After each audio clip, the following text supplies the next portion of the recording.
and welcome back to And the Runner-Up Is. I am your host, Kevin Jacobson, here today in the present, for once, talking about the current Oscar race. We just got the nominations for the 92nd Annual Academy Awards, and there is a lot to break down, lots of highs, lots of lows, and I decided to bring with me two great friends, great fans, and great guests who have been on the show before, both from Next Best Picture.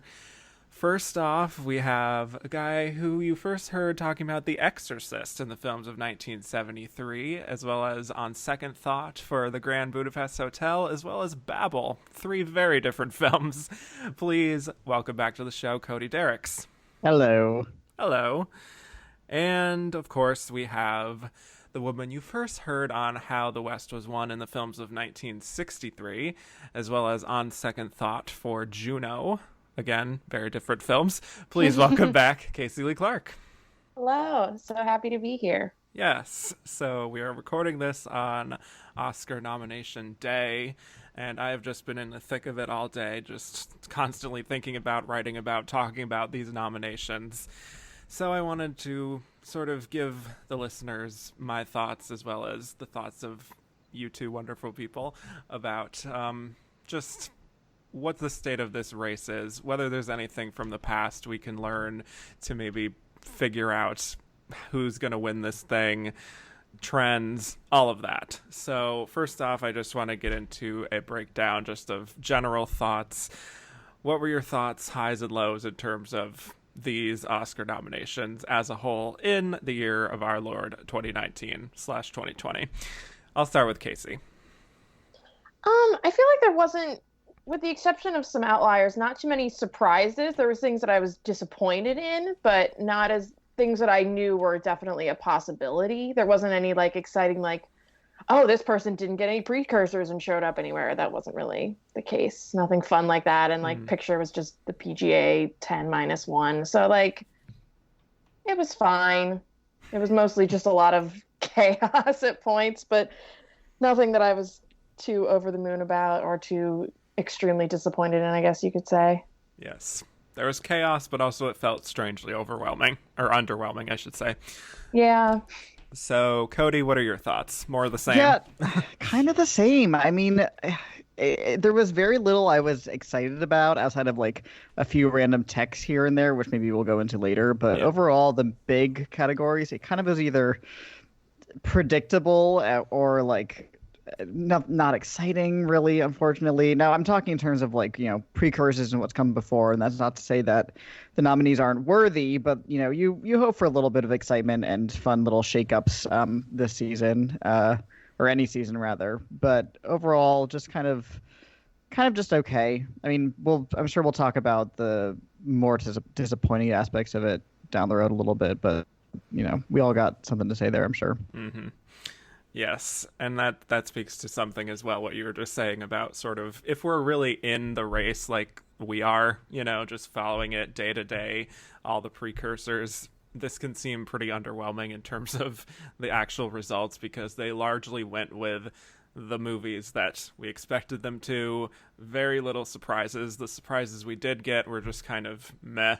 So there wasn't a huge amount of excitement on that level, just for people sort of on the ground, just watching this from month to month.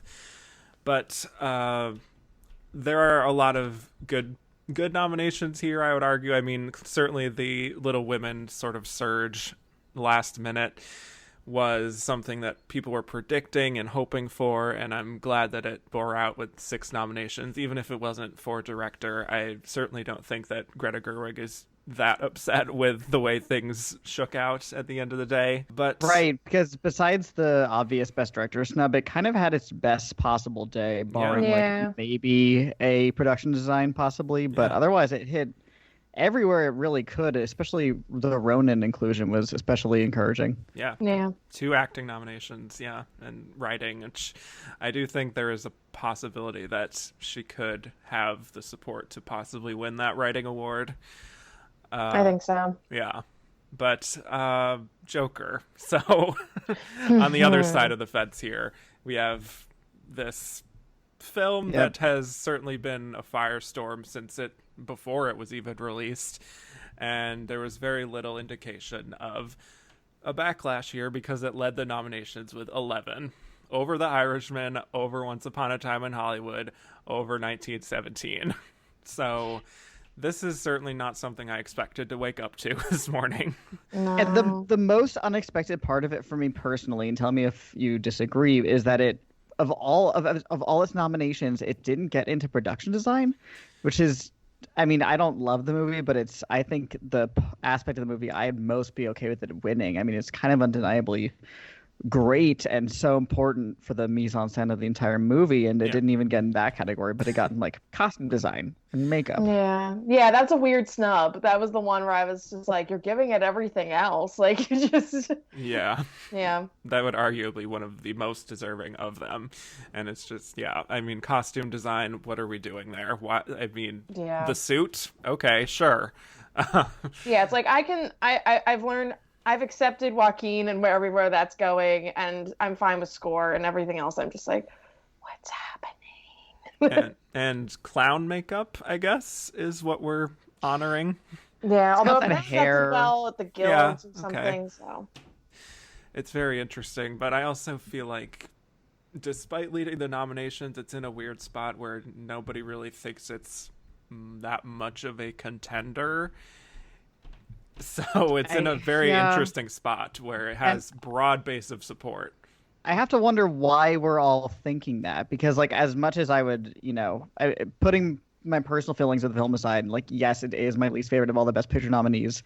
It kind of has hit everywhere it needs to between precursors and this, except for like DGA, in terms of what it needs to possibly be a winner. So I think we all just need to start possibly accepting the reality that this could be our Best Picture winner potentially. It hit everywhere it needs to. And these nominations, got writing, acting, directing, editing, and most of all, it's got all the ingredients. Right. Yeah, I need to see it win a picture prize for me to believe that. Although if it wins BAFTA, then we know that that's not happening based on recent years. That's true. So. I mean, if the Golden Globes had given Joker Best Picture, would we be having a different discussion right now? I think definitely yes. Yeah. Ooh, what a timeline. Because its only holdup, I guess, is like film Twitter divisiveness, which really does not matter. Which, and again, we have the Green Book factor last year, and mixed reviews, which again doesn't matter, I guess. So, it's definitely something I'm going to be looking out for and not necessarily counting out, which is a bit disappointing, but that's the Oscar season. But certainly huge days as well for The Irishman, 1917, and Once Upon a Time in Hollywood, all getting 10 nominations. Yes, it is unprecedented to have 4 Best Picture nominees, or 4 films at all, getting double-digit nominations.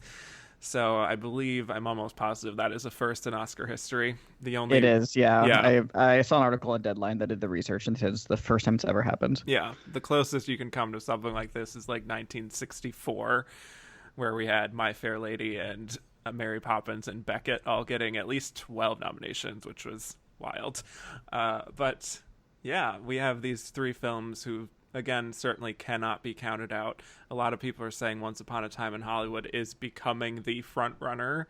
I don't know if we think that will stick all the way through, but it's certainly getting all the requisite precursors so far. Yeah. I think it speaks to this being the shortest Oscar season ever. I looked it up, and it's the earliest Oscar ceremony we've ever had in the modern era since like the 40s. Yeah. So I think it just means that voters who we know are like reticent to watch seemingly any movies ever, are especially had less time this season, and just, there were less movies nominated by virtue of the fact that these movies all got double-digit nominations. That means that in most of the categories, you're going to see at least 3 of them. And I think it's just, a symptom of a shorter season. Yeah. Yeah, looking at the multiple nominations of these films, we have the Best Picture nominees all getting at least 4 nominations, and then only 3 movies getting 3. Bombshell, Star Wars, and The Two Popes. And and then just a few getting 2, and that's about it. And pretty much none of these films are small in scale. They're all pretty large scale, either epics or just they have big budget, they have big names behind them, cast and crew. It's really kind of a far cry from the sort of indie wave that we've been experiencing since the 90s, which I find to be an interesting trend, especially because I do think, yes, the early window of voting certainly affected things. It made, we saw people tweeting about how they're talking to Oscar voters who didn't even know that voting was closing that day or something. Oh, good. Yeah, and that, they just didn't have the time to watch these things. The holiday season had just happened, and they're not going to watch some of these films with their families that are more dark and all that. Yeah, arguably the smallest film nominated anywhere is Breakthrough. So, besides documentary features, obviously, but yeah. And of the 4 movies that got 10 plus nominations, Joker, Hollywood, and Parasite all opened in like October or earlier, so they had plenty of time to see them. Or sorry, not Parasite, Joker and Hollywood. Right. And Irishman. Yeah. So, I don't know. It's a little bit frustrating also that looking at all of those craft nominations and seeing how much they all just almost to the nomination just went with Best Picture nominees, with the same 9 films. And there's just so little variety that there's maybe 1 or maybe 2 films that are not in that Best Picture lineup or in like an acting category as well in the case of makeup, that it just feels largely uninspired. And yeah, it's like Star Wars, Ad Astra, then the makeup categories. Otherwise, it's all Best Picture nominees. Yes. So, yeah. I don't know. I'm certainly glad that we're changing things again or shifting back next year. Interesting experiment. Don't know if it worked. Results inconclusive. Yes. But it's certainly, one thing about it is that it feels like a year where a lot of people in general, even beyond the film Twitter sphere, have seen these movies, which I suppose is encouraging in a way. I mean, Joker certainly 1917 is red hot right now. Once Upon a Time in Hollywood made 140 million. The Irishman certainly doesn't have the box office stuff, but was very much in the conversation when it was released. Same with Marriage Story for differing reasons. And Little Women, I think, just crossed 100 million worldwide. Yeah. And Ford v Ferrari certainly had a good total too. So the dads and even just as a lone screenplay nom, Knives Out did really well. Exactly. At the box office, so. Yeah. So I don't know how much that's going to affect ratings, considering everything is sort of going down these days on traditional TV anyway. And once again, I go back to the fact that I really feel like that the Oscars made a bit of a blunder in signing a 10-year deal with ABC. I think it was either last year or 2 years ago. And so I don't know what TV is going to look like in 2028, but I don't think it's going to get better. Yeah, because, I mean, they're looking at it from a very traditional, old-fashioned, and soon-to-be outdated model, which is like the Nielsen ratings. And, that's not how I watch TV. So even though I will be watching and talking about it, I will not count in ABC's mind as a viewer, which is ridiculous. Yeah. So we shall see. Also, we have no host, but I guess it sort of worked out last year. So yeah, and I mean, the Golden Globes had a host, and look at that. Yeah, it's like one less thing to complain about, I think, is the mentality. Yeah. So speaking to some of the other films below that, but we're gonna obviously get to like winner stuff a little bit later. We have Jojo Rabbit, Little Women, Marriage Story, and Parasite all getting 6 nominations. Again, speaking to, these are the movies that we saw. But all had pretty strong days for themselves. Certainly there were notable misses there where all of them could have gotten director. Parasite does get director. Any thoughts on this sort of group of nominees here that we got?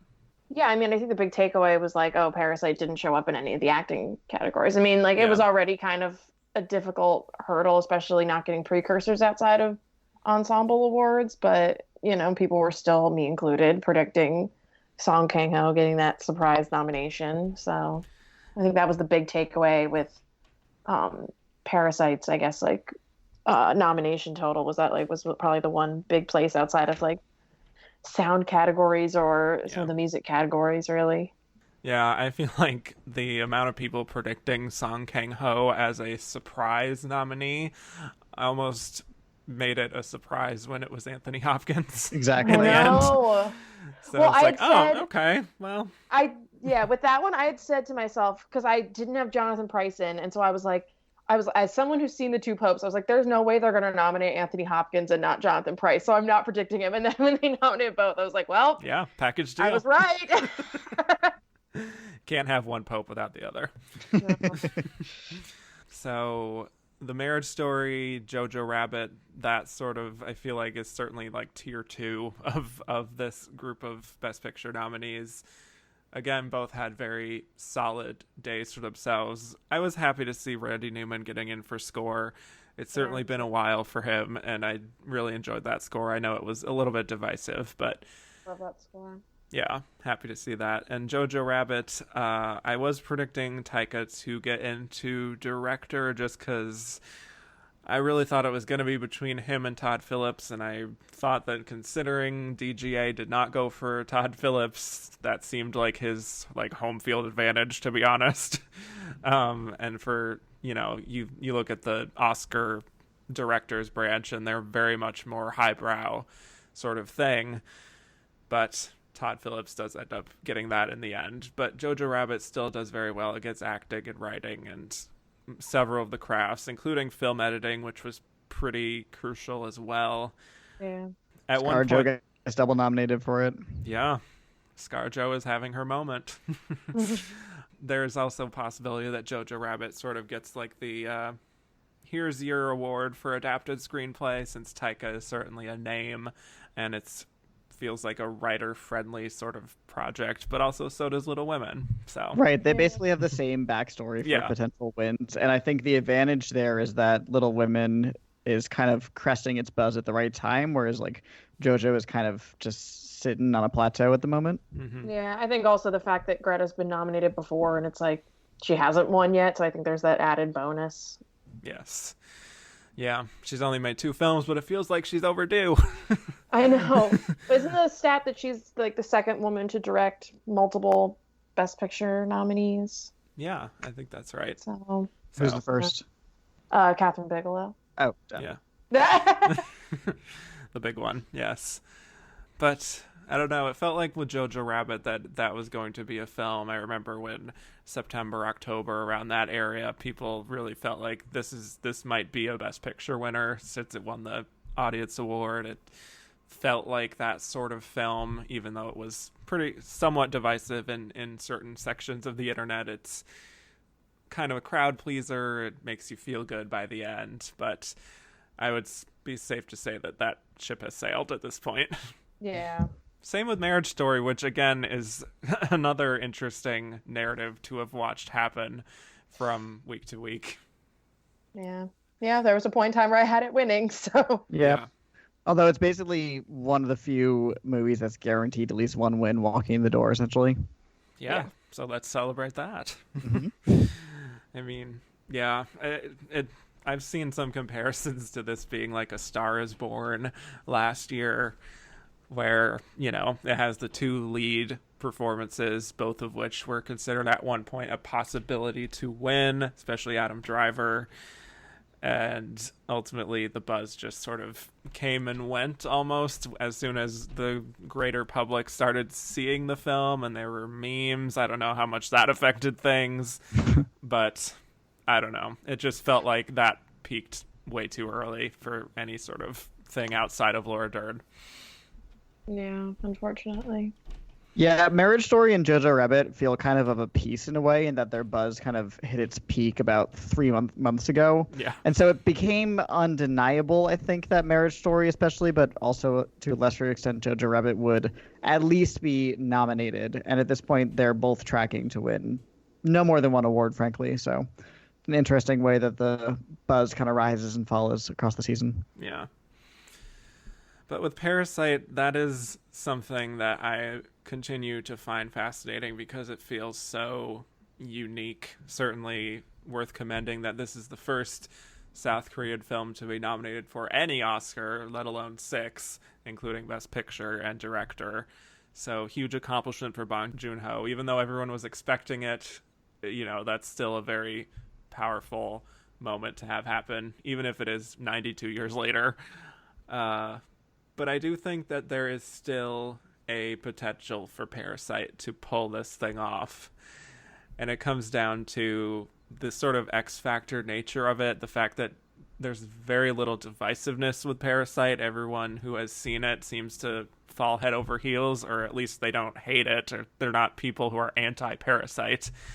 And I think that's really going to help in a preferential ballot. And I think the fact that it got into film editing is crucial, especially for a non-English language film.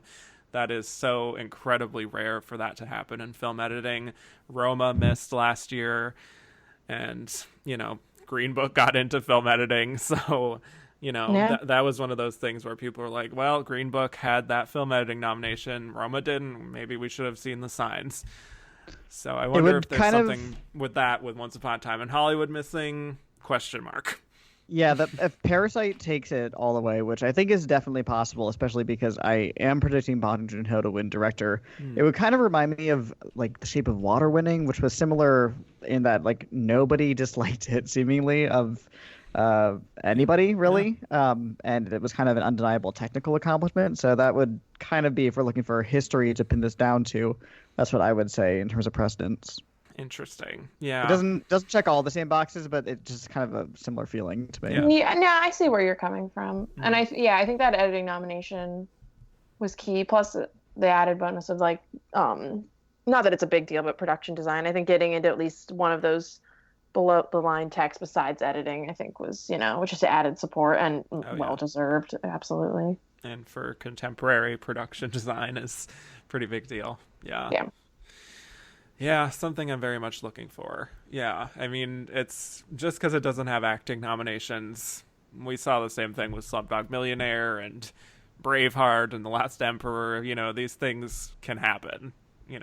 It's not dead in the water. Even if it's a little bit below some of the 4 at the top, I do think that there is an underdog potential sort of waiting there that I'm intrigued to see if something happens there, or they're just going to default to being like, here you go, international film.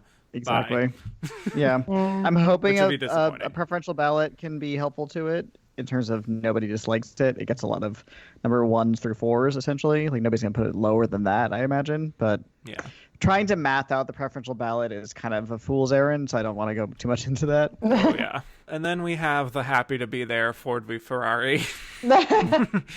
Congrats, you got your 4 nominations. Oddly enough, 4 nominations is solid, but not great, as they certainly could have gotten Christian Bale in there pretty easily, but that did not happen. Congrats. It's a dad movie. It appeals to a certain demographic. Funny thing is, though, that like even though it only got 4 nominations, it's 3 other nominations besides picture. I think it is genuinely a contender to win possibly all 3 of them. I don't think it's going to happen, but it would be an interesting trajectory. Yeah, and they're well deserved. Yeah. I was talking to my boyfriend about it. I was like, take it out of picture, but I'll keep everything else. Like that's fair. Yeah. This is like the Baby Driver nominations. Yeah. Yeah, the exact same 3. But I 1917. If that were not there, I would say Ford v Ferrari for sure in those sound categories. But that's a bit undeniable. Sure. Yeah.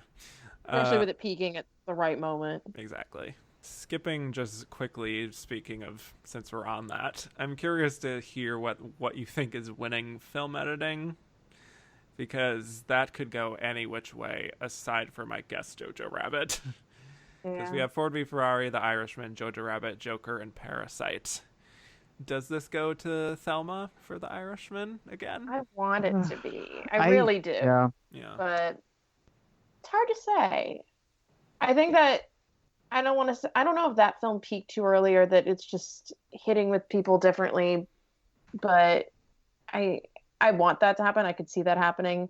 But I could also just see them defaulting to like a more tech movie like Ford v Ferrari. So I don't really know. Or if it was Parasite, that'd be very cool. I I would won't scream. lie, but I don't Yeah. think it will be.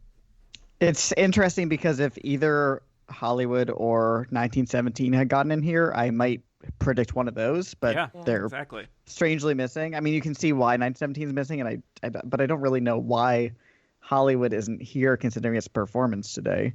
Yeah. Yeah, it's one of those things that, again, it makes you think Right. what might come in the future here. But yeah, in terms of actual potential winner, at the moment, I'm predicting Ford v Ferrari, but it is, as you can tell from the tone of my voice, not a prediction I'm excited about. Yeah. I would say Irishman because Thelma's such a legend, and Scorsese he's won in this category before with like The Departed and stuff. But it's such a languidly paced movie, and yes, there's flashbacks, and yes, there's moments of flashy editing, but it's a long, deliberate, slow, contemplative movie, and that's just not the kind of editing that reward in this category. I'm trying to look for an editing win that is similar to it, and like I don't know. I'm all the way back in the 2000s, something like The Aviator, which is, I mean, the last time Thelma won, or Right. no, not the last time, but one of the more recent times. So I don't know.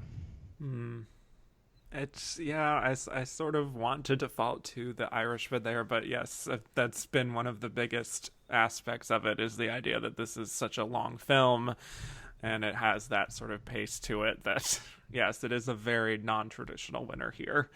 But, you know, when you have Ford v Ferrari, yes, has those quick cuts, the flashy racing sequences are certainly incredibly showy, but are they going to go for the film that is probably 9th place in Best Picture, considering they like to just reward like the bigger ones in all of these categories at this point with crafts? I don't know. I mean, the thing we forget about last year, yes, it won the most awards, but Bohemian Rhapsody was probably in like at best third to last place of all the Best Picture nominees, so it wouldn't be completely unaligned with that. Yeah, very hard to tell. Could just be Joker for all we know. Yep. I was just gonna say that. Because chaos reigns. Mm-hmm. To speak to Joker, I think, and this ties into why I think it did so well overall, I think it could be the chance for them to say, no, look, we're rewarding superhero movies and populist movies. It just like happens to be in this, this veneer of 70s New Hollywood that they love so much, clearly. So I think it's kind of a best of both worlds for them. So yeah. It could just sweep. We don't know. Wow. Listen, after last year, I'm just kind of throwing my hands up and saying anything could happen. So yeah, that's just so sad to me. Just the idea that like, hey, let's just dress it up the right way and then we'll nominate it. Okay. Yep. Anyway, let's talk about these acting nominees. Where to begin? I mean, where we began on nomination morning was with Kathy Bates, which is when I knew we were in for a wild ride. I truly laughed out loud at 7:30 a.m. in my apartment. Just the first name we hear is Kathy Bates. So it's like, that's where you just throw who the hell whatever knows what's gonna predictions you happen? had up in the air. Yeah. Yeah, I think I just went, oh. All right. Did we all know that probably spelled doom for J-Lo? I thought it spelled doom for Florence Pugh. So, no. I don't know, because I had so written off the idea of Kathy Bates getting in, because I was like, Richard Jewell bombed. If it's gonna, like, she's not gonna be the one that bumps out J-Lo. And so I kind of was just like, weird. And then that's the thing when you are paying attention to how it is alphabetically. The second they went from, I think it was Dern to Pugh, I went, oh no. Yeah, Johansson to Pugh. Yeah. Oh yeah. Yeah. And I think I immediately got a text from my mom that just went, poor J-Lo. And I was like, Yeah. Yeah, I think my logic was just like, if they're going with Kathy Bates, it just speaks to kind of their mindset. So like they would not be then nominating something like Hustlers, unfortunately. Yeah, that just doesn't feel like they would go together. No. But hey, Florence Pugh is nominated. We didn't know what this was far from a guarantee. So she got in at BAFTA, she got in at Critics' Choice, skipped Golden Globes and SAG. Everyone thought, this might not happen. Little Women might not happen to begin with, but hooray for her. She had a wonderful year, and I'm happy for her nomination. So that's one positive. Yep. But Kevin, did you predict Margot Robbie for Hollywood? Was that you? I said I You're was thinking about it? flirting with the idea of Uh-huh. that, but I did not ultimately go with Okay. that. No. But so Margot Robbie does get in for Bombshell. Fine. Solid nomination. I don't know if I would nominate it, but Mazel Yeah, nobody tov. seems mad at it. It's like not a threat to win, but also Yeah. it's, not She's the only thing I like about that movie, Yeah. so I'm Yeah. fine with it. Yeah. right. I've heard that from a lot of people who like, and on varying spectrums of opinions about it. Kind of generally all like Margot Robbie in it. Yeah. Yeah. Can somebody just explain Kathy Bates here? I really feel like we should dive into this. Yeah, like what party did she host that they were all like, yeah, we like her. It's been a while. Like, Look, she's beloved. She is an icon, a legend. We stan a legend. Yes.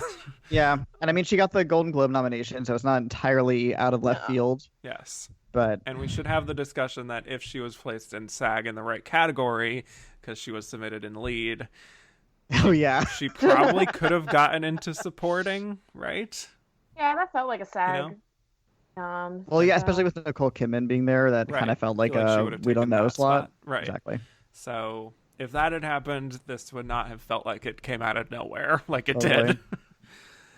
I mean, I don't want to say who knocked who out because we have no way of knowing who's in what place in terms of voting. But like, just we'll imagine she knocked J-Lo out in a way, and it just Yeah. I mean kind of speaks to the types of stories they're interested in rewarding, especially involving women. So that's what I just found a little discouraging about it. Yeah. And now I have to watch Richard Jewell You because don't I'm a have to. completionist. Yeah. I understand. Yeah. I understand. I'm about to watch fucking Breakthrough, so I get it. But like, Oh, God. it's God really. bless. I will say she's the best part of the movie. So there's I Yeah. believe that. I've heard that. So. My boyfriend this was like a week or two ago, he was like, I want to be proactive and watch all the big Oscar movies this year. And then very quietly he goes, I don't want to see Richard Jewell. I was like, I don't think you'll have to. And now I'm like, Well, you probably still don't have to. yeah. Well, she's back. I mean, it's like been a her, while. so It's been why since not? 2002. So, welcome good back for to her work. sneaking in the last year of the decade to now get Yeah. a Yeah. nomination in every decade. Exactly. Since the 90s. Yes. But obviously the biggest headline really of today, I'd argue, is the J-Lo snub for Hustlers. Definitely. And why did this happen? Is this elitism? Yeah. Okay. Like, I mean, Cody? I think that, well, I think that just like none of us, I mean, we all had it in the back of our minds of, oh, this could happen because Hustlers isn't really getting anywhere outside of her. They're not putting as much of a campaign besides her, blah, blah, blah, until the BAFTA snub, which we all kind of expected because it's not a BAFTA movie and we've all talked about Yeah. their own issues Racism. Yeah. yeah. So that was like kind of expected, but it was like she's everywhere, like it's fine. But Mm. and I think it was also a lot of us were like kind of in denial of like, no, she's not gonna miss. She's like in second place. Why would that happen? And then yeah, I think it was the factor of like, if you're probably going to be the only nominee for your film, there's a factor. There's a factor of it came out kind of earlier in the season, quote unquote. And yeah, the fact that it's a quote unquote the stripper movie. I think that was probably a big factor in who she is, unfortunately, that she, does this movie that's a lot more challenging and interesting for her, but she can't escape the bubble of the like rom-coms that she's done before. That is unfortunate. Yeah, we know the Academy can be snobby, like you said, elitism. And I think it's completely different because the precursors were not the same. But I think she had a similar reasoning for not getting nominated as, say, Adam Sandler, where a lot of people just view them through the prism of the movies they've been doing for the past 20 years, as opposed to the work they did this year, which is what you're supposed to be rewarding. So, if you got to figure an older, like, snobby voter, I'm completely generalizing here, is looking at J-Lo versus Kathy Bates, who's already won, has 3 other nominations, or 2 other nominations besides that. They might just go with Kathy Bates in a Clint Eastwood movie, of course. It's just very disappointing and also very much the Academy telling on themselves. Yeah, exactly. It really feels like the definition of a snub. And that's a word that gets thrown around a lot, and it doesn't always apply in many regards. but that's what Right, this feels because like. Song Kang-ho, I would not say is a snub because we were all predicting it maybe, but it wasn't based on anything besides like there's usually a random nominee and they love the movie and they've been pushing him, but it wasn't a snub, I would say, because it doesn't have the precursors and the narrative and the the buzz since August, Right. like she does. Yeah. It really just felt like they looked at this, this is a contender who is 2 or 3 in the race. Certainly felt like one of the stalwart people who was going to get in for several months. And then they watched the film. They weren't impressed. They didn't like her. They felt these preconceived notions about her. And they intentionally went out of their way to pick a performance. For example, sorry to pick on Kathy Bates again, but a performance in a film that bombed. And they just were like, anyone else, just not her. And it's nothing against Kathy Bates, who I think is a wonderful actress, and like I just said, the best part of her movie. It's just not a performance that, even in her pantheon, I think we need to be excited about throwing awards at. It's just very, very, very disappointing to see that happen. When again, I mean, she was very excited to be out on the trail and finally getting this sort of attention that she feels like she's deserved. She certainly has had the hard knocks of having a lot of not so great movies, but this was sort of her time in the sun, and it makes me wonder if she's ever going to get here again. And I'm honestly feeling like probably not, and that's really sad. Yeah. Hustlers 2?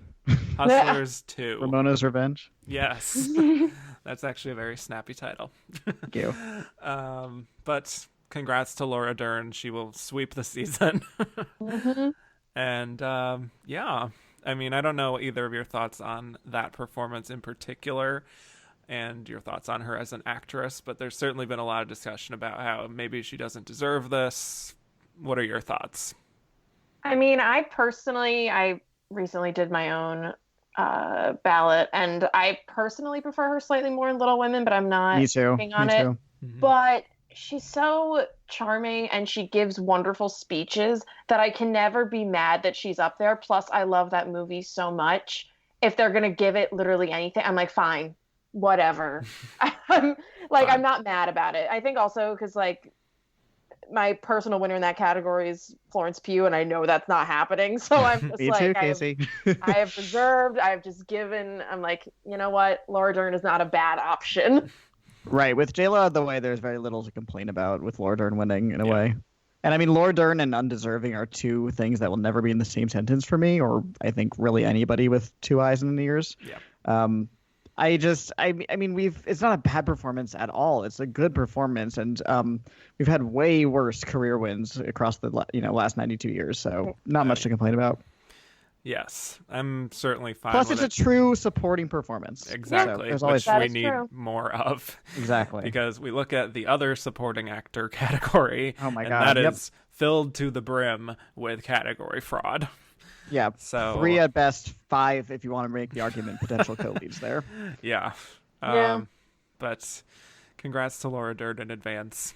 She's certainly one of those people who has been out on the trail, and the whole Dern lad family is always very excited and invested in awards, and they're always out there. Yeah. So, right. She's a best supporting and a leading lady star at the same time. Exactly. Yeah. The words of her mother. Yes. Love that clip. But what happens if randomly Florence Pugh wins at BAFTA? What do we do? Imagine? That would I would love the shakeup of somebody sweeping the entire season and then somebody just randomly winning someone else. Yes. That would be, I mean, we kind of got that with Olivia Colman, but not really, because she won the Globe and people don't think about that. Yeah. But it's just wild. A Mark Rylance win, I guess. They're fun. Yeah. That you could just be like, what? That can would only be very hope. Exciting. Yes. Somewhere. Maybe not here, maybe somewhere else. I don't know. Maybe an actress? More on that later. Let's talk about supporting actor. These were the expected 5. These were the 5 who were probably predicted in October to get nominated, and they were. So congrats to Tom Hanks. Anthony Hopkins, Al Pacino, Joe Pesci, and Brad Pitt. So we're back to the 90s here, Yep. I guess. So that's very exciting for 90s kids. So Tom Hanks, for me, certainly. The 90s kids love Pesci. I think so. Yeah. Hey, I mean, Home Alone and Goodfellas. You know what? Fair. Yeah. Fair about the Home Alone. Yes. But Tom Hanks, certainly the big story here that he gets his first nomination since Castaway in 2000. It has been 2 decades since Mr. Tom Hanks has been nominated for an acting award. And he finally did it. So we can finally breathe a sigh of relief that they don't weirdly have a grudge against him. Yep, and he's the only nominee for his movie, so Yeah. extra rare. Even better. Yeah. So yeah, I mean, honestly, if I had a ballot, I might actually be tempted to vote for him because I just love that performance so much. Yeah. He's my personal second place behind Pacino, so I would not begrudge it at all. Yeah. And speaking of Pacino, we have Pacino and Pesci both getting in for The Irishman. Once again, we have double nominees in a supporting category. The fact that they're both together and there's not really a clear person to pick between them means that pretty much Brad Pitt is going to sail through uncontested, I would argue.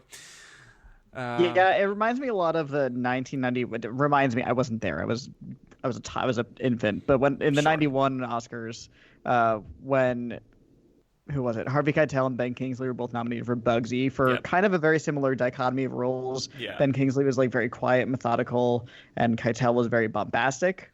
And neither one. I don't know if they cancel each other out per se, but it's just an interesting comparison. Yeah. But Brad Pitt will win an acting Oscar. Yeah. And who has a problem with that? And he'll look good while doing it. Oh my God. I mean, he is the young whippersnapper of the category, so at 55 or something. He is a cool 56. So wonderful. It's category fraud, I would say. I mean, he has a lot of screen time. He has entire sequences to himself in Once Upon a Time in Hollywood where Leonardo DiCaprio was even on screen. But sure. Yeah, I don't mind him in supporting. He's in my supporting lineup, but I'm not, I don't really care about category fraud unless it's extremely egregious on like a Vikander level. Yeah. Right. So that's just me. Yeah, it's still, when I look at that film, it just feels to me like it's just the two of them are the leads, but I sort of see why. Obviously, there are many reasons to slot him into supporting, but not the most exciting race. But happy to see a pretty legendary group of actors in one lineup. Yeah. That is actually kind of baffling that it even happened, certainly with Joe Pesci in the mix. So I like it. Let's talk about Best Actress. Sure. Oh, dear God. So my pony all season was Lupita Nyong'o for Me us. too. My actress winner. And Cody Mine as well, too. right? Yeah. Yep. So we're all completely Look at all on the of same us. page. Easily. Not just my actress, my performance of the year personally. Yes. This is one of those performances that we're just going to look back on and be like, how did that not get nominated? Like, what was the confluence of events that led to her being snubbed? In addition to the fact that she was a contender. Mm-hmm. This isn't even like a Toni Collette, where she got a lot of critics, but once we got to more of the televised stuff, it was just nothing. She got in at SAG, so she was on the radar. Were either of you predicting her? I was predicting her because I felt like there was going to be the passion vote, which is what the acting branch likes to go with. That's their voting system. Yeah. Yeah. And I assume you were not, Cody. I was not, but also I was a dum-dum, and I thought they would maybe snub Theron, Charlize, because my thinking was we got to have one person that like hit all the precursors and misses. It happens almost every year. Did not happen this year for counting all 4 precursors. Right. And I figured Bombshell, it's kind of mixed-ish reception in the industry. Personally, I really like the movie, so that's just, objective. And I was wrong. I had Theron out and Aquafina in.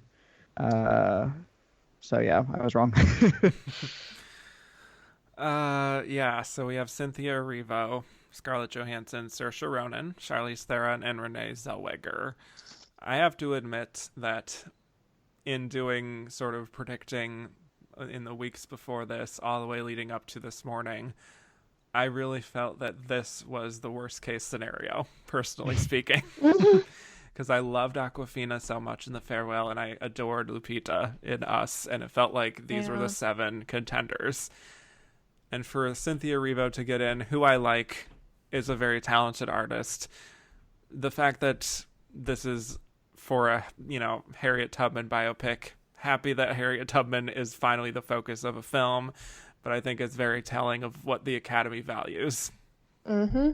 Yeah, there's been a lot of discussion about that. Our only person of color nominated for any acting award this year, which is we played real close to another Oscar so white. So yeah, it's just very disappointing when there were such clear, cooler, better options that they just really felt like they played it pretty safe. And I hate to throw Saoirse Ronan in that sort of safe mode, because I don't think she was necessarily in that sort of locked for a nomination by any means. And I'm happy for her, because she has 4 acting nominations at the age of 25. What am I doing? And all of them I'm were Best talking about Picture her on a nominees. podcast. Killing it. Yeah, she's a beast, and I cannot wait for her to win. She'll Winslet herself to a win before 2025, I'll say. Oh, for sure. Her time is coming.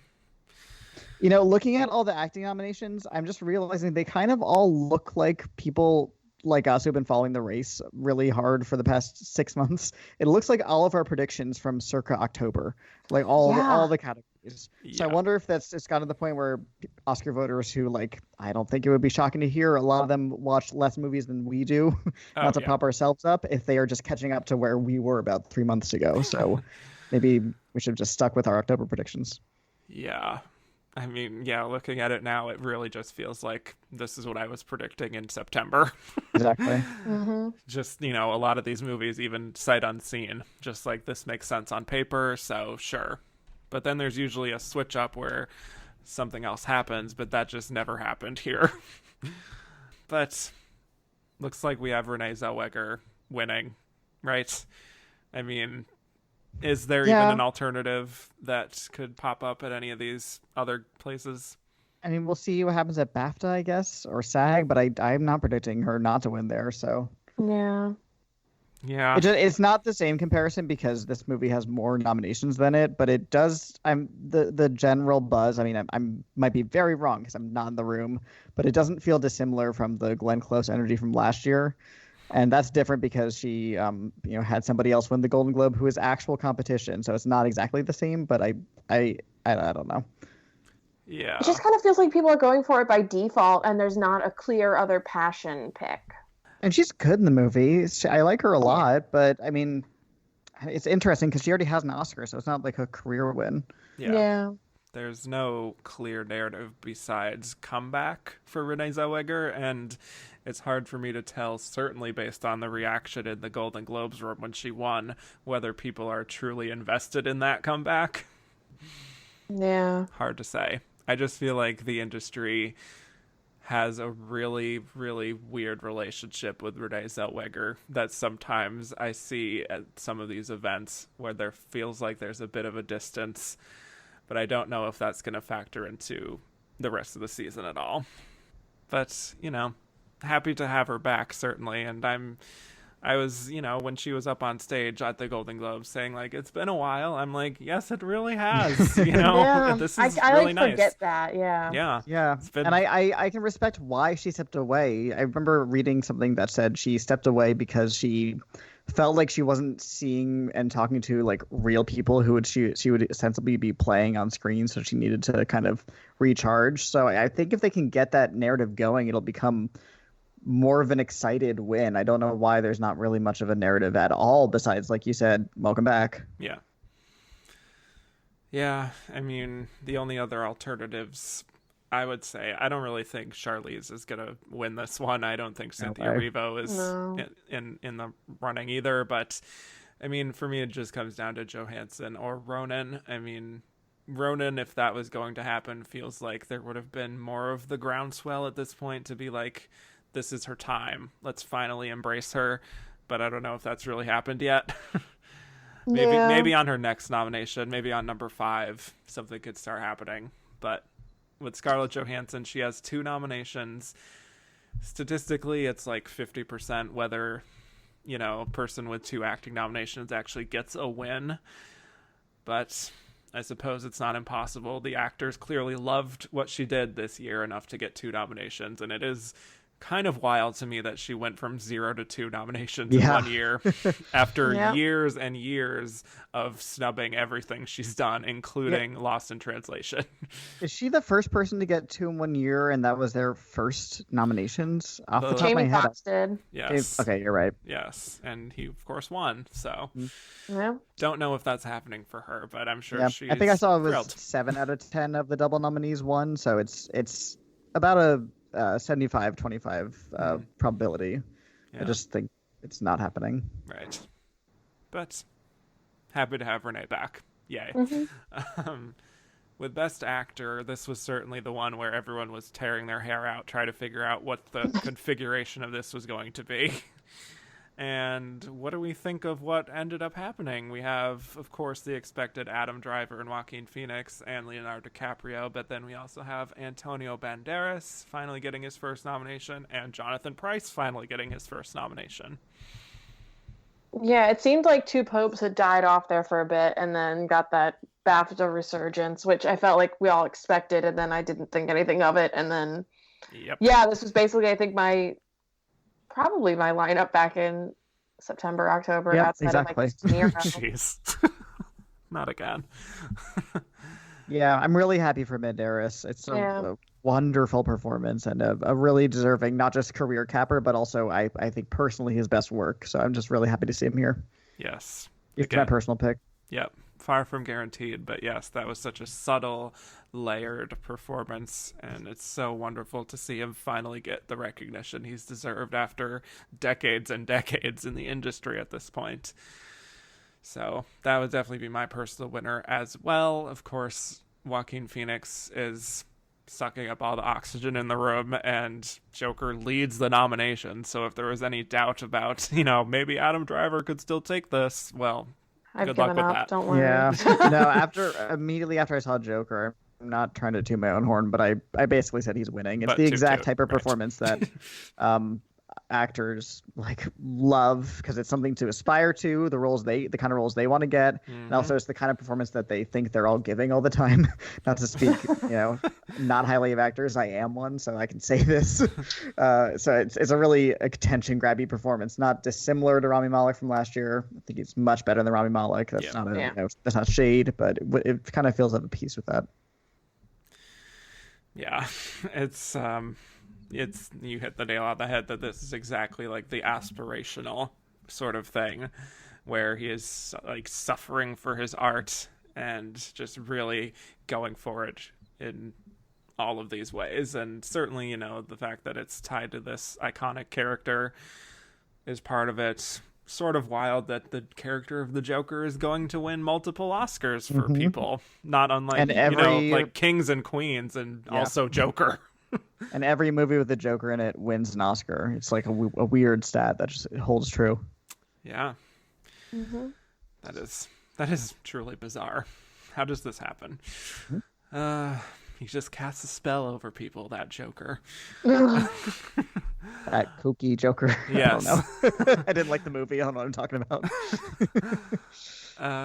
But the Two Popes, look at that little resurgence there. Certainly interesting, and Anthony McCartan continues to just eat up all of these lead actor nominations. Yep. Seriously. He is truly a magic maker, and I do not blame any actor who wants to do his next project, because it will be a guaranteed nomination.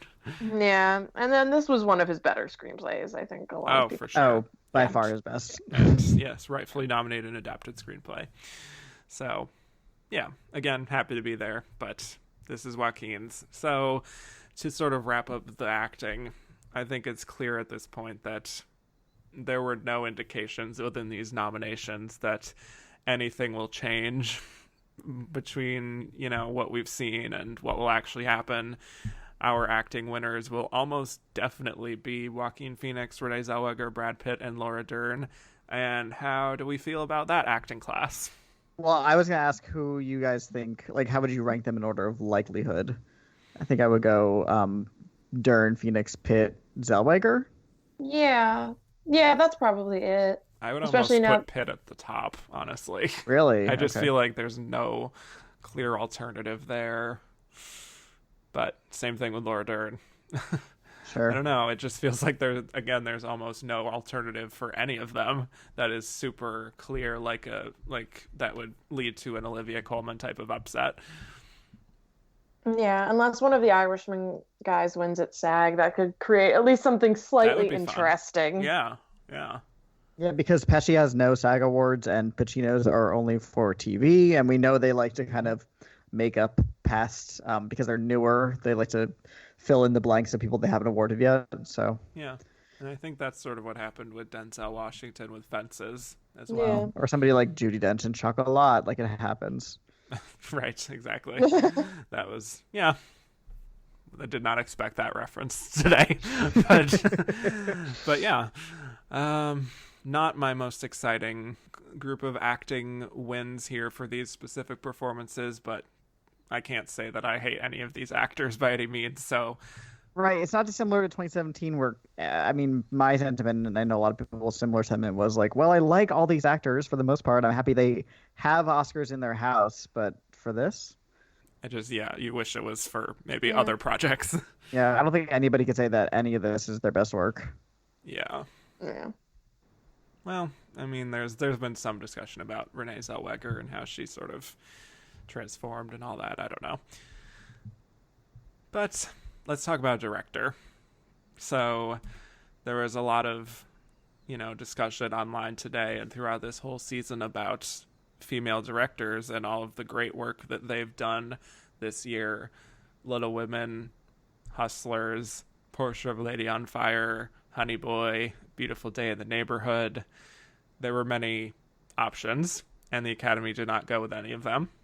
They went with Bong Joon-ho, Sam Mendes, Todd Phillips, Martin Scorsese, and Quentin Tarantino. Everyone was worrying about what that fifth slot was going to be. Ended up going to Todd Phillips. Thoughts? Who were we all predicting for the fifth slot? I had Greta, even though I think deep down, I was like, it's gonna be fucking Joker. Me too. Same. Especially when said. when he didn't get DJ, but he got BAFTA, and just how it's been going in recent years, I was like, Yeah, it's crazy because we all saw the DGA not line up, and we didn't think that the person who didn't get DGA who would get nominated, which happens almost every year, would be Todd Phillips. I mean, it was kind of, I guess, right there in front of us. We just didn't pay attention. yeah. For me, it kind of just boiled down to it felt like there was the feeling in the air, like in 2017, of not guilting them into nominating a woman, but like It was in the like air. what are you doing? Yeah. It's right there. Yeah. I think also I've always had the mentality for a while of like, well, it's not necessarily an Oscar problem, it's a studio problem, blah blah blah. We've had not just big indies directed by women this year, a lot of big studio films, and it kind of, you could see it with the acting nominees, and so it's one of those of like, I think that's the reason people are mad. It's not so much that there's a dislike for any of these five, Todd Phillips aside. Even besides that, it's impossible for me to make a lineup of five and not nominate a woman. Like I Yep. think that's the thing where it's just frustrating in that way. Not necessarily like, oh, you need to check off a box and nominate a woman because progress, but so much is just, it's not like the films aren't there. Yes, they are very there. They have been there from the beginning, that critics have been championing them. Audiences have been going to these films. And I think a lot of it speaks to not just in director, but of the acting nominations and the Best Picture nominations, just a very inherent bias within the Academy still about the types of stories that they gravitate to and find worthy. Yeah, and I just think it speaks to their idea of what they deem worthy for direction accolades. Yeah. Because, there was that for a long time where, like, well, of course, it's going to be like Martin and Quentin, full stop, don't worry about it, they're getting in. And there wasn't really a lot of talk specifically about why. And I like both those movies, but I mean, like, there's nothing in Little Women that wasn't done as well or there's nothing in those movies that wasn't done as well in Little Women. So I don't know. It made me genuinely mad. So I'm a little bit at a loss for words. Yeah. I was more frustrated than like, especially because I was like, I knew this was probably going to happen. Oh And it yeah. makes me frustrated, especially in that pre-TIFF time when we still don't know what the reception of films was, when I had three women in director and they were all studio films, so it Wow. didn't seem that unlikely. Mm-hmm. So it's just like, Studio films with like typical Oscar bait, like Harriet. exactly. Yeah. Like it's films with budgets and things. And the problem is these studios, a lot of times they don't make them their campaign priority or they don't have enough money to campaign them like the farewell and things. Mm, So, yeah. yeah. Yeah, again, yeah, the farewell too. Speaking to that, it's very heartbreaking to not see that get any nominations, Yeah. including original Especially after that screenplay. Globes win for Aquafina. I think that, Yeah, showed that there's clear love for it. So that was unfortunate. yeah. It just feels like looking at the nominations as a whole, there were so many opportunities that they could have gone with, and they went with all of the safe old guard choices for the most part, in a way that I honestly expected better of them at this point because of their increase in trying to bring other types of people into the academy, not just the older straight white men demographic, more international Yeah. voters, younger voters, voters of color, just I don't know.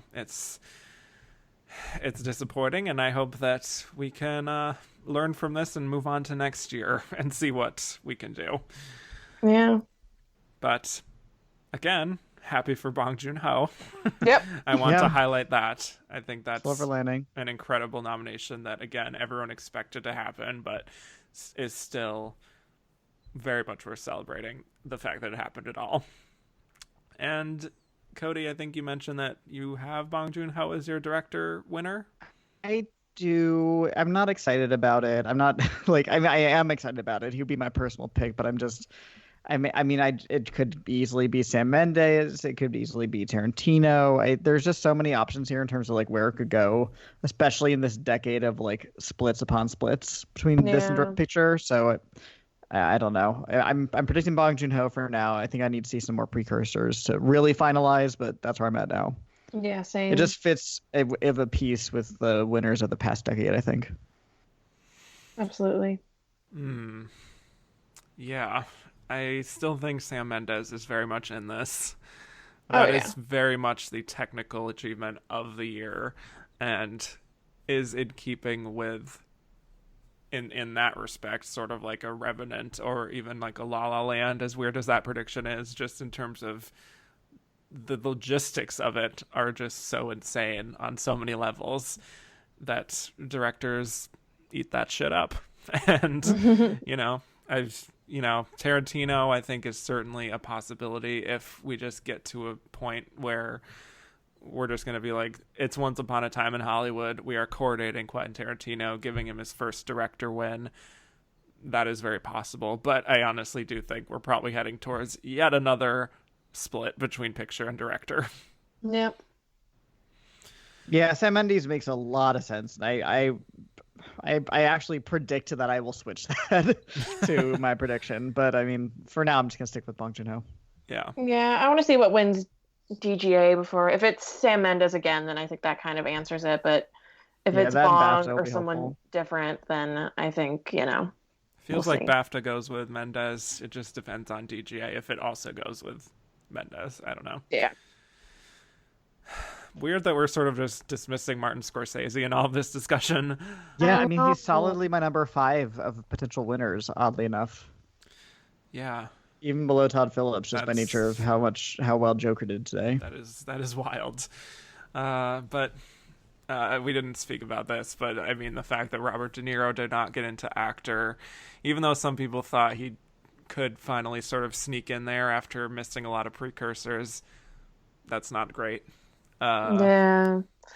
It's really bizarre. yeah, I don't It's really get bizarre that also either. that it wasn't unexpected. Like, I don't know Yeah, anybody Yeah, I that's don't know ever. why he didn't get in anywhere outside of Critics' Choice. It's kind of baffling.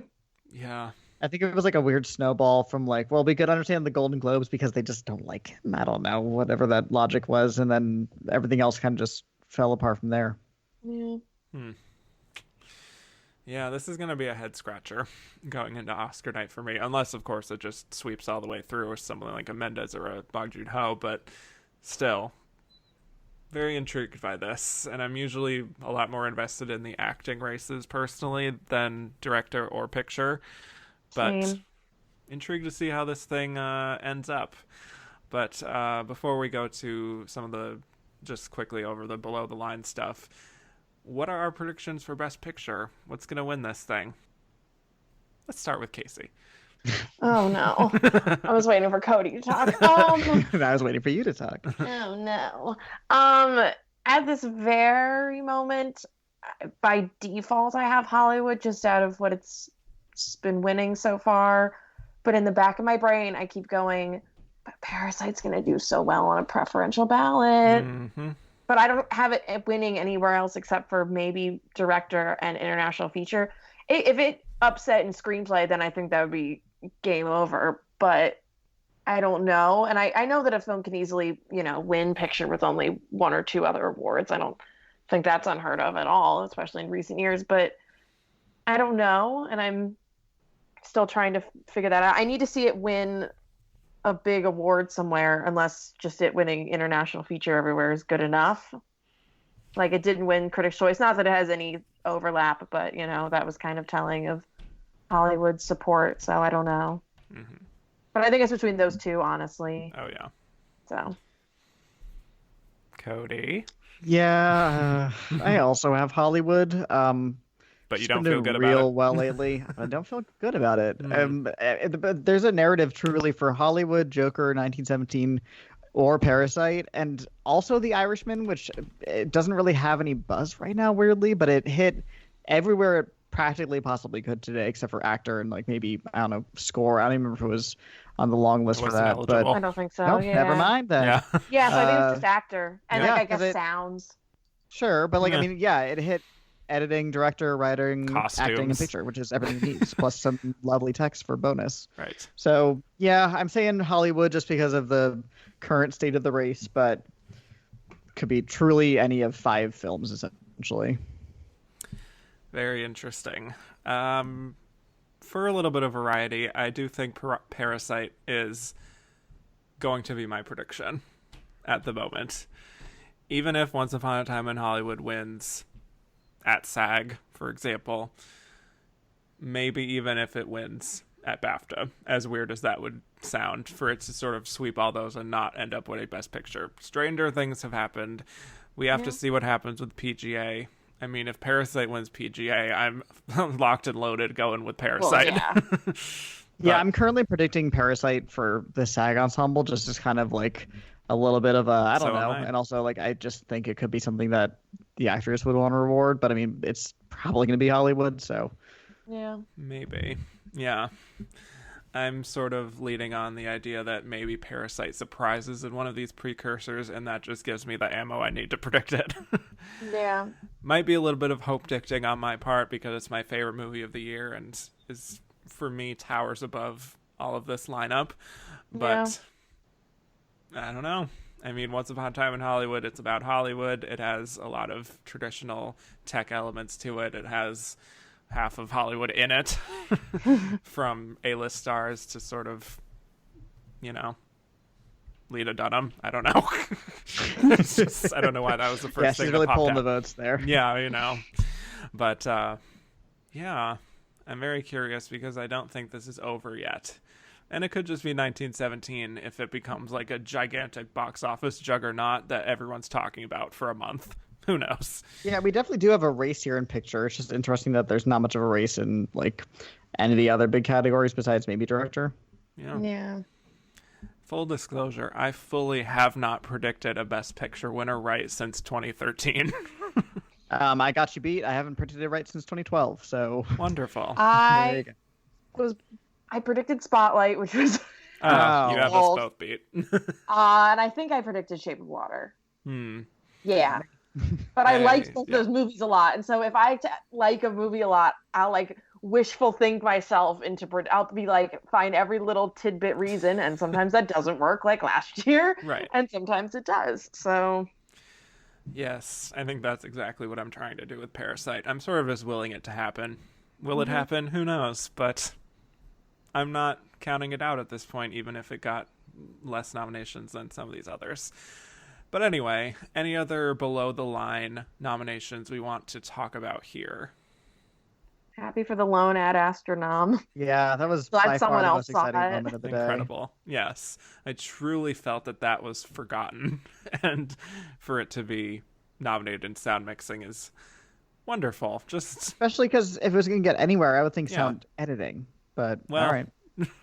it's still sound. Yeah, no, it's just interesting because usually sound mixing alone nominations are like musicals or Best Picture nominees, like The King's Speech. So it's just weird. But There was also that random 13 Hours, The Secret Soldiers of Benghazi nomination. oh, how could I In forget? sound mixing, yes. So these things randomly happen in sound sometimes, and I'm happy for this one to finally get the recognition it has deserved after being shafted for most of the precursors. Yeah. The Lighthouse, happy to see that getting into was cinematography. great. Yes, Yeah. that was great. Yes, the black and white thing, tends to work every year now. If ever there's a black and white contender, I would suggest predicting it. And it's also just beautiful in its own right.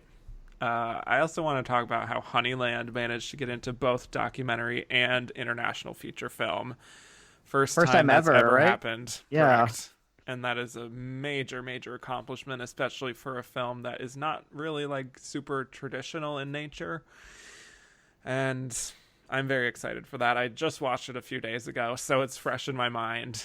And that's just, yeah, I mean, that's huge for North Macedonia, which certainly does not get into the Oscars very much. Yeah. And I wonder when the last time, not just the double nomination, which we know has been never, but when the last time a documentary was nominated in foreign film. Right. Yeah. Yeah. That is very rare. Same thing with like animated features are very rarely an international film. So, yeah, it's really a bit of it's a little trailblazer there. So hopefully we'll see more of that sort of thing happening. I almost thought that might happen very, very early in the season for Weathering with You in animated feature and international feature, since it was the submission there. So, but of course neither happened. But congrats to Parasite on that regardless. Documentary feature, Apollo 11 missed. I expected it. Yeah. This is a tradition now. Documentaries with archival footage primarily are not loved by the Academy. And we learn this lesson every year. People keep predicting this type of film, and it never gets in. Yep. I do wonder what will win that, though. Is it American Factory? Will the I mean, Obamas show up? Is that the? Yeah. Well, they're not nominated as producers, but that would Hey, bring the you never headlines. And I mean, Netflix has one here before with, what was that movie called about Icarus? steroid? Yeah, that was Icarus, it. yep. Steroids. Yep. So, yeah, that's probably the one that has the most sort of. Although maybe Honeyland. I mean, clearly people will have it on their radar. Yeah, Yeah. It's definitely not going to win foreign film, or Right. international rather. that would be incredible for that to happen. So the animated feature race certainly had a bit of a shakeup where we did not have Frozen 2. Oh yeah, that was one of my biggest like gasp of the day Yeah. when it When it When, started again, with off the with How to alphabetical Train Your order, Dragon. Yeah. yeah, you realize that something is missing that was a given. It's like what?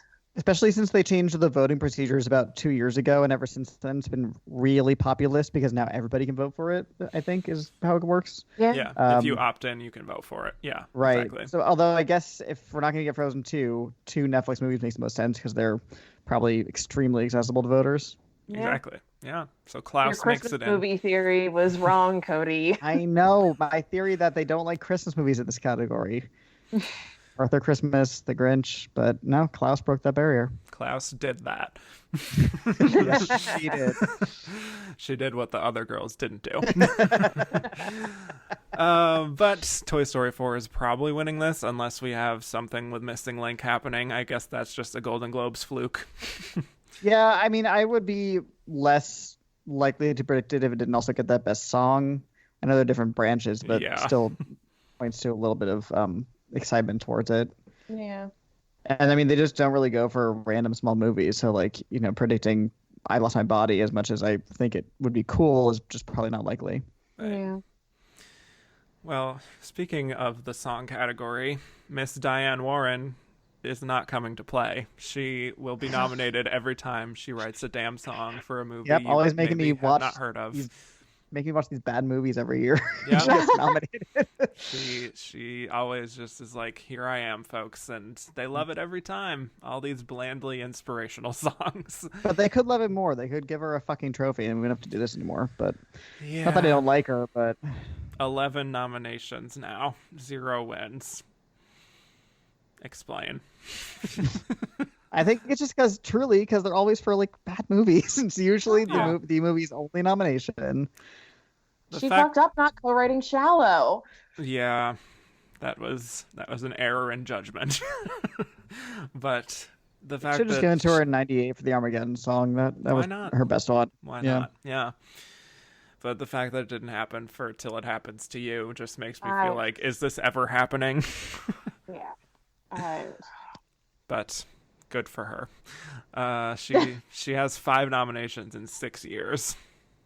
Can't even handle it. But do we think I'm Gonna Love Me Again is winning this for Rocket Man? It's hard to say because of all the Rocket Man snubs. I mean, Yes. I think it probably still could anyway. But I think the only other thing that I could think of, again, because Frozen got snubbed, and I don't think it's Toy Story 4 or Breakthrough, is Stand Up from Harriet, which would be a moment for Cynthia. So I don't know. An EGOT moment.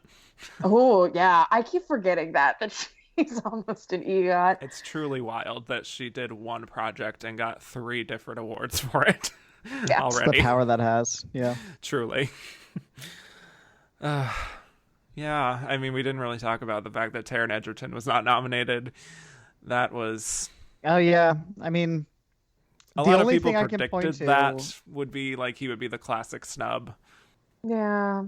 They don't love young men. And if they Yeah. do, they have to be the ones sweeping for them to. exactly. I really think his youth was a big factor there. Probably. Yeah. Yeah, just sad to see after Rami Malek just sort of sweeps the season last year for Yep. lip syncing. Yeah, Then it's we a have- weird show of what they value in terms Yeah. of performance Yes, in that genre, even in that Rather micro genre, rather. right. It's a cinematic universe at this point. Any other notable things? Alita Battle Angel not nominated for visual effects, so I don't have to watch that. Oh, what do we think's gonna win that category? Good question. Typically think it's pretty defaults to fairly Best between- Picture, so Exactly. I think it's fairly between 1917 and The Irishman. And it's not like there's a cool little ex machina here that can win out over the Best Picture nominees. Yeah. So I'm saying 1917 for now, but I don't Yeah. know. A lot of people are Yeah. saying The Irishman, but I just feel like the effects have been so divisive that Exactly. I don't Exactly. know if it'll get that broad support. Where 1917 has a lot of practical and CGI effects to it, in more Yeah, of they a use a supporting lot of- role, but still. Yeah, and if you like watch the before and after type things with their visual effects, it's a lot more impressive than I think it could be on the surface. So. Right. Yeah, and I mean, I was saying it either feels like Dunkirk if it misses, or First Man if it gets in, and First Man obviously won, so I Right. think that's kind of aiding my prediction there. Yeah. Yeah, that probably lines up. Last thing I wanted to talk about here before we get to a few questions. The original score category. Do we think that Joker is winning this, or is Thomas Newman winning his first Oscar?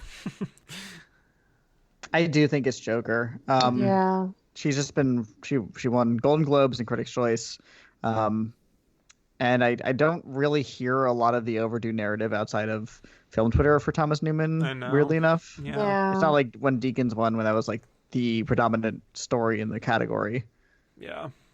Plus, if they want to, they could really turn a Joker's score win in here into being excited that's a female winner, which would be justified, Yeah. especially this year. So that's one more factor for it.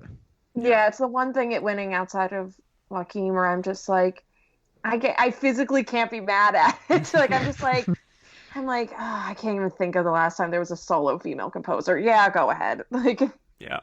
So, yeah, I think it's going to be Hildur, and she just won an Emmy for Chernobyl, and so she is having a moment, as they say.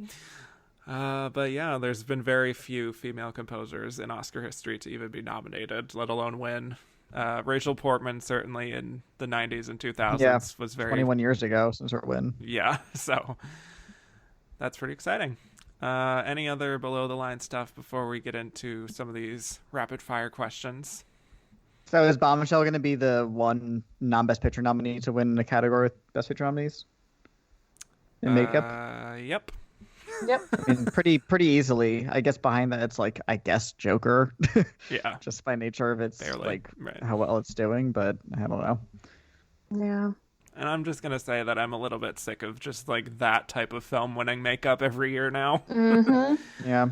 I will say I personally think this is the most deserving of them. I think its makeup does a good job in turning the movie into like the satire that I think it mostly fails for a lot of people in being. It worked for me, but I can see why it's going to win here. Yeah. Well, let's just breeze through a few questions we got here. Josh Parham, our friend, Who? said, yes, Josh Parham, yes. How much stock do you put Once Upon a Time in Hollywood's miss in Best Film Editing regarding its Best Picture chances? I feel like on the surface, I was like, oh, like there was for a long time I didn't have it in editing because I think the editing is the weakest part of that movie, so it makes sense. But then I'm like, well, one, look what won editing last year, and two, it got in everywhere else. Yeah. So it's kind of an interesting. I'm putting a pin on it. I'm like, I'm not immediately gonna be like, oh, it can't win Best Picture now because we've seen that that's not the case. But I'm holding off on it.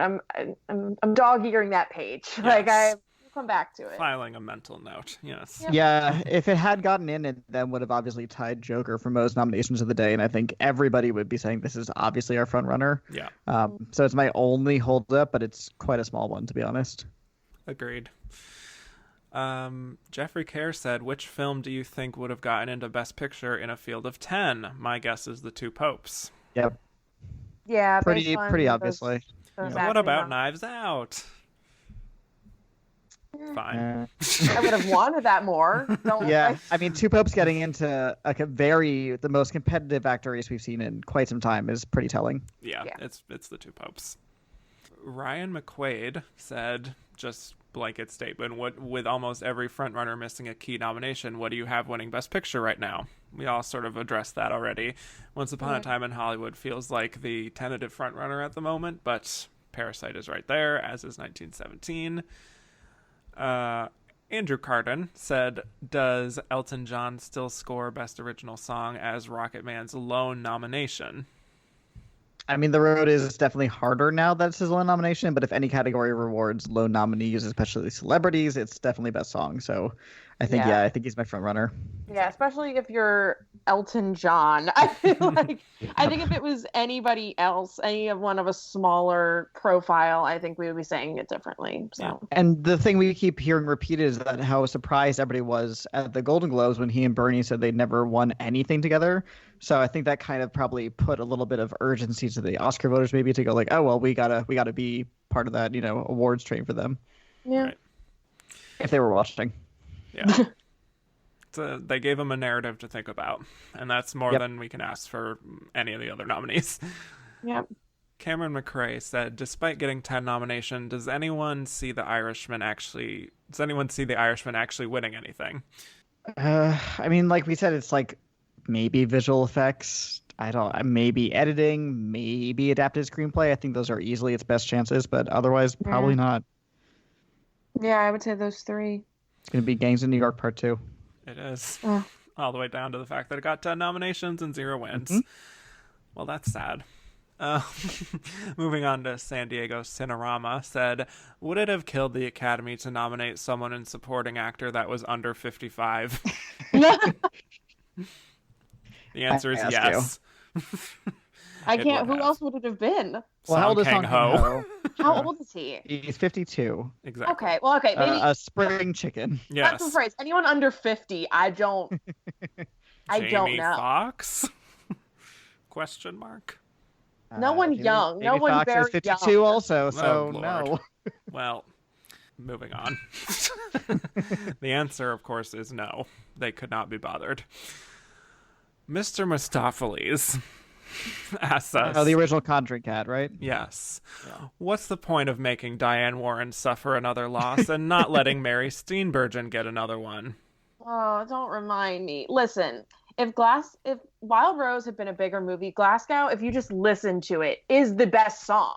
It is. Yeah, it could have been this year's Shallow if they were a different movie. It like It's objectively the best song. yeah, it's And that's- baffling. And yeah. I hadn't listened to it for the longest time because I hadn't seen the movie. And then like a couple weeks ago, I listened. I was like, "This is great. Mhm. What's happening?" And I Plus, I very haven't seen the movie yeah. yet, but does it really pay into the Yeah. narrative? Yeah. Okay, well then It don't brings it on understand. home at the end. Oh, Yeah. And I very stupidly decided to be like, well, I'm going to listen to these songs. What's the best song? I'm going to predict that. And it's Glasgow. And of Yeah, course, there's your mistake thinking it's about quality. yeah. So yeah. learned that mistake again. Uh, Josh from Indy says, since I never really hear this question, is there a snub or miss from this morning that you actually liked? For example, I liked that Once Upon a Time in Hollywood missed editing because I think that's the weakest part of the film. Honestly, maybe that one. Now, I'm trying to think. That's one that I was like, yeah, I wouldn't nominate it in editing. I think I'm happy that I don't now have to watch Alita Battle Angel or Terminator, whatever it was called, Terminator Dark in visual Fate. effects. Yes, Oh, I'm so sorry. this is true. The Darkest of Fates. Yeah. And I personally, I'm happy that this is not going to make me sound popular, that Taika Waititi wasn't nominated. But I would not have Okay, go off. snubbed him in favor of Todd Phillips personally. So Yeah. it's like I wouldn't have voted for him, but I also wouldn't have subbed him in otherwise. I don't know.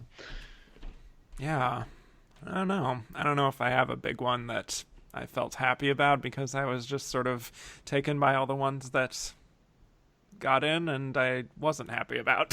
So Yeah, I can say with with firmness that I was disappointed more than I was excited overall today. Yeah, I would agree with that. Yeah. Taylor S. Cole says, if the Academy continues the now 3-year tradition of women nominated for acting and song for the same movie, Mary J. Blige, Lady Gaga, Cynthia Erivo, who would be your ideal person to continue this tradition next year? Is Glenn Close writing a song for Hillbilly Elegy? You know what? She wrote a song for Albert Nobbs, so maybe she Oh, is. okay. So there's precedence. Yes. She'll be like, I'll get it if it kills me. Just grab a banjo, Glenn. You can do it.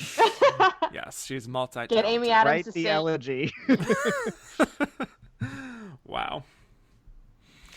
I don't know. What do you think? Who do you want to see get these multiple nominations? Any favorite actors, singers you're thinking about? How about Jennifer Lopez? Yeah, J-Lo's Revenge. That's Yes. All right. I don't know. I wish I could pretend to know enough about modern music to have a fun answer here, but I can't even my pretend. answer is just Lady Gaga again. Like, Exactly. Me too. That would be amazing. Yeah. I want to see where her acting career goes. ah. Catherine Short says Ford v Ferrari would appear to be a film that appeals to the steak eaters branch of the Academy. So why do you think it received so few nominations? I think because there are other steak eater movies like Hollywood and Irishman, I think fit that bill, and 1917, yeah. Totally. Yeah, that's exactly right. It's just some were not even predicting Ford v Ferrari to even get into Best Picture. So I think it was a bit of a C tier sort of contender. And I mean, it's definitely the number 9. Of Yeah. The 9. Yeah. Yeah, there were other options. That's how it goes sometimes. Sebastian Grottenbach says, how surprising is the snub for Frozen 2? And can an independent animated film win against Toy Story 4? Pretty In terms of surprising. yeah, 'Cause it didn't- precursor trajectory, pretty damn surprising. One But of the most surprising. Yeah. In recent years. for a category that's usually pretty doesn't usually give us surprises in terms of omissions, except for like the Lego Movie, Yeah. which also got just the best song nomination. Right, that's true. Yeah, I don't know that any of these other movies can actually beat Toy Story 4, but I think maybe Missing Link, but I don't think either of the Netflix ones are How to Train Your Dragon. would love for Leica to win an Oscar and stay Yeah. in business. Yeah, Yeah. exactly. It's really a business thing for me at this point. They can pawn the Oscar and then get Yes. some more funds. Yes. Ian Balakalak says, "Is the documentary branch still trash?" It seems they're still It's following Ian. their old ways by snubbing the documentary the general public enjoyed, Jane, Won't You Be My Neighbor, and now Apollo 11. So what do you guys think? Is the documentary branch still trash? I don't think they're trash, Well, Ian but does. um, I think that at least this one, I think we were all almost based on a pattern predicting Apollo Right. 11 to get snubbed because it's like, oh, we know what they don't like, and sure enough, there it was. So Yeah, I don't think it's that they're going out of the way to go, "Ugh, you all liked this, you plebeians, we like this instead." I think it's that they just don't like heavily archival footage movies, Yeah, because generally. and I think the reason for that is they don't see it as enough of a achievement of documentary filmmaking to just have all this footage already. You're not actually going out in the field and risking your life like some of these other nominees. yeah, That would be a reason for it. But I will say I don't think they're trash, and I think that they sometimes make some of the most inspired picks that do not, you know, line up with the precursors, which is something that I value having followed the season, Yeah. So Catherine Short again says Renee Zellweger would appear to be the best actress frontrunner for Judy. If she were to win, how do you think her performance would rank when compared to previous winners, and would she win in a stronger lineup? I think it'll probably be looked at maybe slightly better than Marilyn Iron Lady, but it's On a similar level. Yeah. on a similar level where it's not bad, but it's not Kate Blanchett and Blue Jasmine or Brie Larson in Room. It's just Right. not Or Olivia Colman. there Yeah. of these like really, not to say over the top, but interesting, thought-provoking, original performances. Right, because for better or for worse, the ones that don't come from movies that are either Best Picture nominees or have a ton of nominations don't really age well, unfortunately. I mean, things like Sandra Bullock and yeah, aforementioned Meryl's third win, but I think it's a better performance than all the ones that are similarly being lumped in together with it, personally. Yeah. Yeah, I would But I don't know. I mean, I think people will say this is better than her Cold Mountain win for sure. So Yes, which is pretty widely derided, or at least it was at the time. yeah, and I'm actually kind of a weird defender of that role, but Yeah. I would agree that it's definitely better than that. Yeah. I would say towards the middle. I don't think it would be anywhere near one of the worst acting winners ever by any means. She really commits to the role and does a great job capturing the spirit, even if it doesn't always feel like it's just, a spitting image of Judy, Yeah, I because don't Best know. Actress isn't a category that has a lot of real bad winners. It's not like Best Actor. Off the top of my head, at least in the modern era, I This can't really decade think is of a just, ton. yeah. Yeah. Yeah. But as far as how she would do in another year, I think she would struggle a little bit. Yeah. Yeah. It's interesting though because this is a strong year. It's just she's just done well with the precursors, so it just seems kind of inevitable at this point. Yeah. It just, again, feels like there isn't that sort of worthy competitor sort of thing that could take her down. Whereas if you had an Olivia Colman, for example, things might be different, I would say. Mm-hmm. Well, Ashley Cuss says, why wasn't my man nominated? And she is, of course, talking of Taron Egerton. Oh. My mother felt the same way. I think those words verbatim. Yeah. Again, young Yeah. Youth. youth. And I mean, there maybe is a chance that the voters were turned off by too much whining and dining, but I think they're a little shameless, and there's not a level of too much for them. So I don't know if that's true. Right. Yeah. Really hard to say. It's just, yeah, he certainly campaigned for it well enough. It's just, Yeah. Yeah. when you look at the other actors who were nominated, it's sort of like, how can you argue with those in a way? But I think the fact that it missed in ones that a lot of us were predicting, like sound mixing, makeup, and especially costumes, proves Yeah. shows an overall lack of excitement for the movie in general. So I think Right. that's maybe a clue. I fully Yeah. expect it to get 5 nominations. Yeah. So I'm just Right. sitting It'd be here one like, thing if wow, he was the okay. only major miss for the movie, but he's not. So Yeah. it's less surprising than it should be. She also mentioned Booksmart was amazing. Why no love? It got close Agreed. to screenplay. It did with get both close for screenplay. WGA and BAFTA, but I yeah. had That wagered BAFTA that it was was probably six. especially surprising. Yeah. Yeah. Especially because Farewell didn't get anything else, so it's on paper as close as Farewell was. Yeah. Yeah. Would have loved to have seen that. But Yeah. I don't know what 1917 is doing there. Yeah. Oh my god, I forgot it was nominated for Yep. screenplay. Yep. That happened. I mean, there's something to be said about the value of non-dialogue driven screenwriting. I don't think that's speaks to a lack of quality, but I mean, it's quite a choice. Yeah. Well, one more we have from Catherine Short. Just a more holistic one here. Many films nominated for Best Picture this year are similar to previous Best Picture winners, i.e. Marriage Story and Kramer vs. Kramer. Do you think that these films have successfully updated stories to suit the modern age, or are they simply derivative? Big question. I mean, you got to look at something like 1917, and like, yes, it's a traditional World War whatever movie, but it takes it and it has something to do with it that's new. It has the one take approach, and then there's something like Little Women, this is the fourth major screen version of it, but it's a completely narrative reinvention of it. So I think, yes, I would say for the most part it does kind of update them, but it definitely shows that there is still a priority for the Oscars for the types of stories that they value. That they've always loved, right? Yeah, I think it also delves into telling these stories very boldly. I think beyond the one takeness, the thing that stuck me with 1917 was how like gross it is in a good way, that it's so period accurate that it just fully embraces that. And I think, like with Little Women, that it's doing something bold and different. Irishman's taking the gangster genre and reflecting it back and being like, did it all matter? So like, I think that there's some interesting approaches to genres that seem normal Academy fare. I think Ford v Ferrari is the one movie that could have been made in 1967, just the same way as it was this year. Yeah. Yeah, that is. And I like that one, which is fine, Yeah. right? That's not a mark. That's not a mark against it, but just telling. I wouldn't really consider any of them particularly derivative. I think quite a few of them. I mean, it's hard to really say.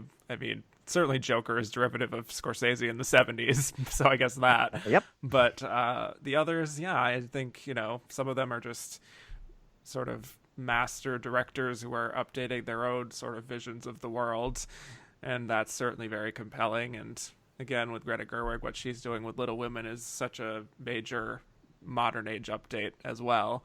And then you have something like Parasite, which is its own unique thing to itself. So I'm feeling pretty good about these Best Picture nominations. Again, Parasite is the one that is just sort of the shining star for me. But when I look at this lineup and I look at last year's lineup, for example, I think this is a bit of an improvement. Yeah, I would agree. I would agree. Yeah. I think we just had a pretty fairly decent, for the most part, decade. So last year really soured us, probably. Yeah. And this is definitely a step up from that, but we could have done better. Yeah. Yeah. And, looking at all these again, you look at what people were predicting, let's say, this time last year, and you have a lot of the same movies that people have already been talking about because they've been built up for months and months. I always treasure sort of the nominees that come out of nowhere, that randomly just pop up at the Cannes Film Festival or something, and they just are like, wow, this is a masterpiece. And then they organically get into the race rather than having all of the baggage of who's involved and the type of story it is, and it just becomes this self-fulfilling prophecy in the end, where we think that this is what the Academy will like, and then we say these are the films in contention, and then those are the only films they see, and so they nominate them, and then the cycle repeats. Yeah. Something I've been thinking about a bit for a while. Year. Yeah. But unless either of you had any other thoughts, I wanted to get to my last segment, a surprise segment. Is it a quiz? No, it's not a quiz. Oh, no. You can breathe. It's okay. Well, what I wanted to do was reveal the top 5 of my And the Runner-Up Is awards. Oh, we get to hear this. Yes. Special. And the two of you are certainly big fans of the show. And so I'm sure you're quite invested in all of the people involved, So excited to have the both of you here for this. Oh, thank you. Yes. Very excited to be here for the announcements. Yes. So I will reveal the top 5 in order because I like to, provide that sort of straightforward information for people. In 5th place, we had a tie, actually. So, it's a tie. It's a tie. The Line in the Winter? Not quite, but this was a tie between Who's Afraid of Virginia Woolf featuring Chris File. Congrats to Chris File. Oh, yay. And the episode right after that, Dr. Zhivago featuring Brandon Stanwyck. Oh, 2 wonderful gents. 2 wonderful podcast boys. Yes. I loved having the both of them on for those. And yeah, speaks to the fact that people really liked this sort of 60s era that we were talking about on the show. So let's move on to 4th place. In our 4th place, we have How the West Was Won, featuring Casey Lee Clark. Oh my god. CLL. Yeah, for the worst Best Picture lineup. I hate it. I think people really responded to that. It did make for a great episode about some truly terrible films. So congrats, Yeah. Casey. Oh my god, I'm so flattered. Would you like to make a speech? Thank you to Tom Jones. No, that was it. I'm flattered. Yes. So, 3rd place, we have The Exorcist, featuring Cody Dericks. It came true. The first episode I ever listened to of this show. Oh, really? Wow. Thank you. Yeah. What a moment. You downloaded me. You really downloaded me. And they did. It's one of the most popular episodes. What the hell? All right. Thank you. Yes. So, Cody, thank you. It was a wonderful episode.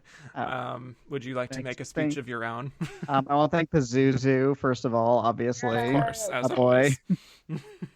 Thanks, voters.